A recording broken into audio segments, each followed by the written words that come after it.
Olá, meus alunos queridos e pessoas que não são minhas alunas, mas que estão aqui me assistindo nessas aulas. Eu espero que vocês estejam gostando, que eu esteja ajudando. Se você não estiver gostando, basta você não assistir, né? É simples assim, né, gente? A gente vive numa democracia, ninguém é obrigado a nada. Essa aula hoje, gente, vai ser sobre vozes verbais, mas acontece que agora a gente foi para um outro patamar. Vou começar essa aula lendo um texto, porque sim, ler é bom, né? Quando eu falei sobre texto narrativo, eu li um texto para vocês e eu vou trazer aqui sempre algum texto, mesmo que seja pequeno, para a gente ler um pouquinho, porque leitura não ocupa espaço, sabedoria, aprendizado também não, né, gente? Esse texto aqui se chama Dia do Inventor e eu tirei do blog Smart Kids, tá? Dia do Inventor. Tem gente que gosta mesmo de inventar e é tanta gente que o mundo fica cheio de invenções. Das mais malucas, como um sapato que aquece o pé, até um simples abridor de latas ou uma lâmpada. Olhando assim parece simples, né? Mas não foi não. Tudo que existe no mundo um dia foi criado por alguém que gostava de inventar. No Brasil, temos muitas invenções. Você sabia, por exemplo, que o escorredor de arroz é uma descoberta brasileira? Pois é, e foi criado em 1959 pela cirurgiã dentista Terezinha Beatriz Alves de Andrade Zorovic, que contou com a ajuda do marido para desenvolver o protótipo de alumínio que foi apresentado ao mundo na Feira de Utilidades Domésticas em maio de 1962. É isso aí, gente. Agora as videoaulas também serão cultura, né? Gente, eu acho isso aqui legal, tá? Porque vai ter a turma do blá blá blá, do mimimi. Ai, meu Deus, mas mulher tinha que inventar coisa que é utilidade doméstica. Para! Não vem com essa encheção aqui, não, que aqui não é lugar. O que eu queria deixar claro aqui, tá? Para vocês refletirem, vamos deixar sempre um ponto de reflexão, tá? É que no Brasil, infelizmente, a gente tem eu acho que é um complexo de vira-lata. A gente acha que aqui no Brasil nunca se inventou nada, que a gente não tem capacidade disso, que nós não temos capacidade de fazer coisas legais, tá? E eu acho que isso tem que acabar. A gente inventa sim, inventa muita coisa legal. Tem muita gente mal intencionada, sim, mas não é só aqui, em vários lugares. Mas a maioria é bem intencionada. Eu sou bem intencionada de estar aqui trabalhando junto com vocês. Vocês são bem intencionados assistindo as minhas aulas, né? E eu acho que nós juntos, como um grupo, podemos melhorar o nosso país, podemos melhorar até o mundo, tá? E essa mania de não valorizar o que é nacional, gente, o que é nosso, tem muita coisa boa, tá? Muita coisa boa mesmo. Então, pensa aí, reflete aí, que a gente conversa na próxima aula, tá? Pessoal, eu vou continuar aqui mesmo. Espera aí que eu vou pegar o material, tá?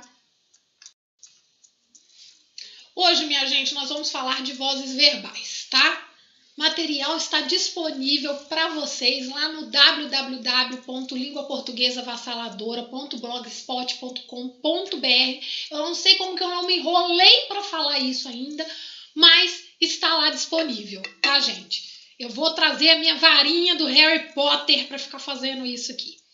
Então, é o de sempre, gente. Vamos ler e vamos fazer a nossa exposição. Não é dialogada, né, gente? Porque a gente não tem diálogo aqui agora, mas eu posso dizer que é uma exposição dialogada porque nós iremos dialogar, seja lá pelo blog, seja pessoalmente, né? Professora, sério que a sua cadeira é rosa? Sim, gente, ela é rosa. Eu tenho mania de rosa, né? Um dia a Renata Esotérica fará um vídeo e explicará essa questão do rosa, né? Vozes verbais. Como já é do nosso conhecimento, a classe gramatical ora denominada de verbo é aquela que mais apresenta flexões. Já falamos sobre isso, né? de número, de pessoa, de modo, de tempo, tá? Tais flexões referem-se ao tempo, modo, pessoa, número e voz, que eu tenho ativa, passiva e a reflexiva, ok?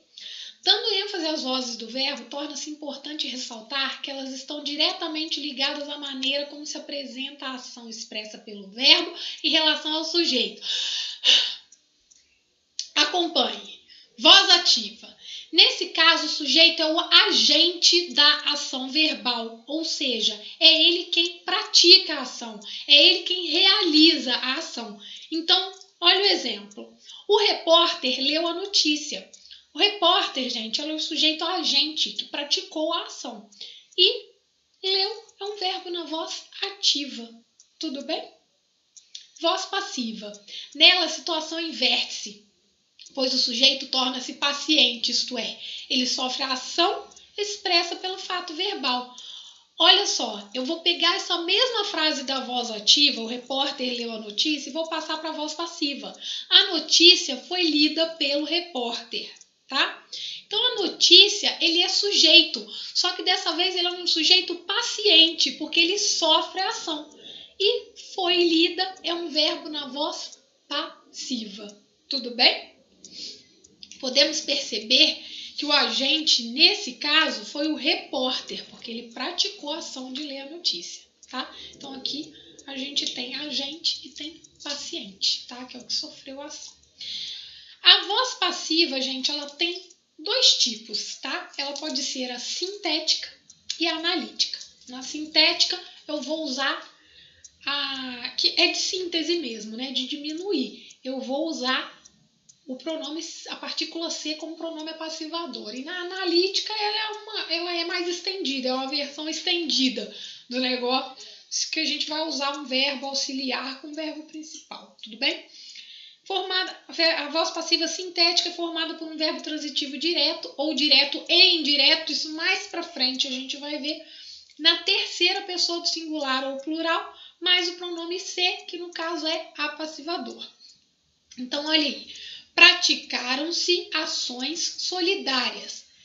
Quando eu pratico alguma coisa. A pergunta que eu faço é: pratica o quê? Não é? Então, isso é um verbo transitivo direto, porque ele não tem preposição. Quando eu faço a pergunta de que, de quem, a quem, aqui, a quem, é o verbo transitivo indireto. Deixa isso mais para frente, tá? Aqui o verbo praticar é transitivo direto, então praticaram-se ações solidárias. Eu tenho praticaram-se, né? Que é um verbo que faz com que seja a voz passiva sintética, tá? E ações solidárias, eu tenho um sujeito paciente, porque essas ações, elas foram praticadas, né? Praticaram-se essas ações solidárias, elas são pacientes e não agentes, tá? Agora, a voz passiva analítica, já até falei ela logo aqui na sintética, né? Formada pelo verbo auxiliar, que pode ser o ser ou o estar, mais o particípio de um verbo transitivo direto ou direto e indireto, que tem os dois complementos, com e sem preposição. Lembra que o particípio é verbo terminado em ado ou ido. Então tá aí, ó. Ações solidárias foram praticadas. O sujeito continua paciente, só que eu tenho foram, que é o verbo auxiliar aí, mais o verbo no particípio, que é o verbo principal aí, que é o praticadas, né? Que o verbo praticar é um verbo transitivo direto. Tudo bem? Agora tem a voz reflexiva, gente. Essa voz reflexiva é o seguinte, é uma ação que eu vou praticar, ou que o sujeito vai praticar e que vai voltar para ele mesmo. Então, ele é agente e paciente ao mesmo tempo. Ele realiza e ele recebe a ação, tá? Ocorre quando o sujeito é agente e paciente ao mesmo tempo, ou seja, ele tanto pratica quanto recebe a ação expressa pelo verbo, conforme demonstrado a seguir. Por que eu coloquei um ponto aqui, gente? A vida, né? Pessoa. A garota penteou-se diante do espelho. Então, a garota, ela tanto toma a atitude de pentear, como essa atitude se volta para ela mesma, porque ela se penteia, ela penteia a si mesma, né? Os próprios cabelos. Então, penteou-se é um verbo na voz reflexiva, tá? É importante entendermos que dessa forma a garota praticou a ação de pentear-se e recebeu a ação de ser penteada, tudo bem? Eu tenho alguns outros exemplos aqui para colocar para vocês de como essa ação você pratica e ela volta para você mesmo, sujeito ao mesmo tempo que a gente é paciente. Então, ela olhou-se no espelho, praticou a ação de olhar, só que foi para ela mesma. O palhaço maquiou-se, praticou a ação de maquiar a ele mesmo. Ele cortou-se com a faca, praticou a ação de cortar e ela se voltou para ele mesmo. Tudo bem, gente? Vou ficando por aqui. Dessa vez foi muito rápido, gente. Então, eu vou ficando por aqui. Aula disponível no blog. Qualquer dúvida, entre em contato comigo, seja na aula presencial, seja nos comentários lá no blog. Um beijo, saúde e paz, o resto a gente corre atrás. Por favor, se inscrevam, deixem seu like. Gratidão.